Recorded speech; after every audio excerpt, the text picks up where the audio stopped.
जय जय शङ्कर हर हर शङ्कर जय जय शङ्कर हर हर शङ्कर जय जय शङ्कर हर हर शङ्कर जय जय शङ्कर.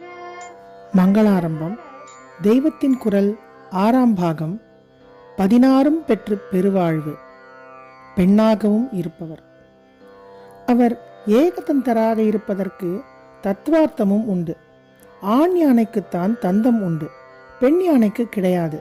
தாம் ஆண் பெண் இரண்டும் தான்.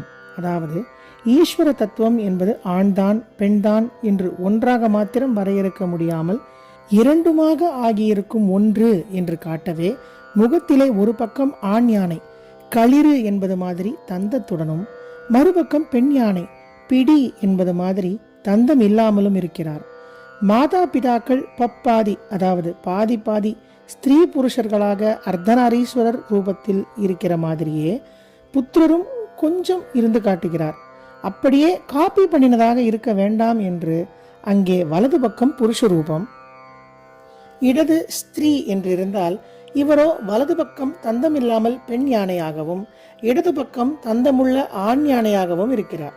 முதலில் சுமுகர், அழகான வாய் உள்ளவர். அடுத்தாற்போல் ஏகதந்தர், அந்த வாயிலே உள்ள தந்தத்திலே ஒன்று இல்லாதவர். குழந்தை என்றால் அதற்கு பல் விழுந்திருக்கணும் தானே. பொக்கை வாய் சிரிப்பு என்று அதைத்தான் விசேஷித்து சொல்வது. ஜகத்தின் மாதா பிதாக்களான பார்வதி பரமேஸ்வரர்களின் முதல் குழந்தை ஒரு தந்தம் போன பொக்கை வாயுடன் சுமுகமாக சிரித்து காட்டுகிறது. விக்னேஸ்வர காயத்ரி. ஒவ்வொரு தெய்வத்திற்கும் உரியதாக ஒரு காயத்ரி மந்திரம் உண்டு. உபநயனம் பண்ணி பிரம்மோபதேசம் என்று செய்கிற காயத்ரி மந்திரம் சூரிய ஜோதிஷில் இருக்கப்பட்ட பரமாத்ம சக்தியான சவிதா என்கிற தெய்வத்திற்கான காயத்ரி. காயத்ரி என்பது 24 எழுத்து கொண்ட ஒரு மந்திரம். அந்த எண்ணிக்கையில் எல்லா தேவதைகளுக்கும் மந்திரங்கள் இருக்கின்றன. இந்த மந்திரங்கள் 8 எழுத்திலுள்ள 3 பாதங்களாக பிரியும். ஒவ்வொரு பாதத்திலும் அந்த மந்திரம் எந்த தேவதைக்கானதோ அந்த தேவதையின் ஒவ்வொரு பெயரை சொல்லி இருக்கும். முதல் பாதத்தில் ஒரு பெயரை சொல்லி அப்படிப்பட்டவரை அறிவோம் என்று வரும். 2ஆம் பாதத்தில் அந்த தெய்வத்திற்கே இன்னொரு பெயரை சொல்லி அப்படிப்பட்டவரை தியானிப்போம் என்று வரும்.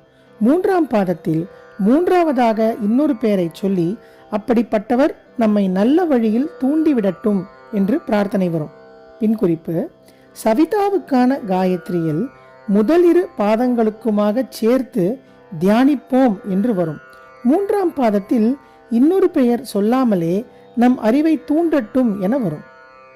மகாநாராயணோபனிஷத்தில் உள்ளபடி லோக வழக்கில் பிரசித்தமாக உள்ள இந்த காயத்ரி மந்திரங்களில் பரமசிவன், விக்னேஸ்வரர், சுப்பிரமணியர், நந்திகேஸ்வரர் ஆகிய 4 பேரின் காயத்ரிகளிலும் முதல் பெயராக தத் புருஷ என்பதைத்தான் சொல்லியிருக்கிறது. ஆனால் விக்னேஸ்வரரை குறித்ததாகவே அதர்வ வேதத்தில் ஒரு உபனிஷத் இருக்கிறது. கணபத்யதர்வ சீர்ஷம் என்று அதற்கு பெயர். அதில் ஒரு கணபதி காயத்ரி கொடுத்திருக்கிறது. இந்த காயத்ரியில் முதல் பெயராக ஏகதந்த என்பதைத்தான் சொல்லியிருக்கிறது. கபிலர், திருச்செங்காட்டாங்குடி விநாயகர். 3வது நாமா கபிலர், பழுப்பு சிவப்பு நிறமாக இருப்பவர் என்று அர்த்தம். பல ரூப பேதங்களில் வெவ்வேறு நிறங்களாக விக்னேஸ்வரர் இருக்கிறார். சுக்லாம்பரதரம் ஸ்லோகத்தில் சசிவர்ணம் என்று நிலா மாதிரி வெளுப்பாக சொல்லியிருக்கிறது. கும்பகோணத்திற்கு கிட்டே திருவலஞ்சுழியிலும் திருத்துறைப்பூண்டிக்கு கிட்டே இடும்பாவனத்திலும் வெள்ளை பிள்ளையார், அதாவது ஸ்வேத விநாயகர் இருக்கிறார். ஔவையார் அகவலிலோ அவரை நீலமேனி என்று சொல்லியிருக்கிறாள். அவளே வாக்குண்டாம் பாட்டில் துப்பார் திருமேனி என்று பவளவர்ணமாகவும் பாடியிருக்கிறாள். பல ரூபங்களிலும் குழந்தை சுவாமி அந்த கிழப்பாட்டிக்கு தரிசனம் தந்திருப்பார். வடக்கே எல்லாம் விக்னேஸ்வரர் என்றாலே ஒரே சிவப்பாக சிந்தூரத்தை பூசித்தான் வைத்திருப்பார்கள். நம் சோழ தேசத்திலே கணபதீச்சுரம் என்றே பெயர் பெற்றிருக்கிற கோவில் இருக்கிற ஊருக்கு செங்காடு முன்னே திருவும் பின்னே குடியும் சேர்த்து கொண்டு திருச்செங்காட்டாங்குடி என்று பெயர். தாவை குறிலாக்கி திருச்செங்காட்டங்குடி என்று தமிழ் நூல்களில் இருக்கும். அது செங்காடு ஆனதற்கு காரணம் விக்னேஸ்வரர் கஜமுகாசுரனை சம்ஹாரம் செய்த போது அவனுடைய ரத்தம் அந்த காடு முழுக்க பாய்ந்ததுதான். அப்போது பிள்ளையாரும் செக்கச்செவேல் என்று ஆகிவிட்டார். இல்லை, செக்கச்செவேல் இல்லாமல் கருப்பான ஆணை உடம்பில் இரத்த வர்ணம் தோய்ந்து கபில நிறமாகி விட்டார் என்று வைத்துக் கொள்ளலாம். ஒரு மகாவீரனை அடியோடு ரத்தம் போக பண்ணி கொன்றதால் தமக்கு வீரஹத்தி தோஷம் வந்ததாக விக்னேஸ்வரர் நினைத்தாராம். அவருக்கேது தோஷம்? நமக்கு வழிகாட்டத்தான் தெய்வங்களும் இப்படியெல்லாம் நடிப்பது.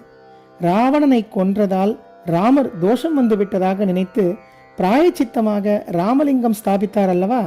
அந்த மாதிரி பிள்ளையாரும் இந்த திருச்செங்காட்டாங்குடியில் லிங்கம் ஸ்தாபித்து சிவபூஜை பண்ணி தோஷத்தை போக்கிக் கொண்டாராம்.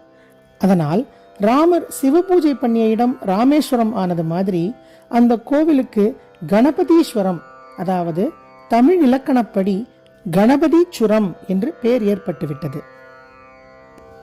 ஜெய ஜெய சங்கர, ஹரஹர சங்கர, மகாபெரியவா சரணம்.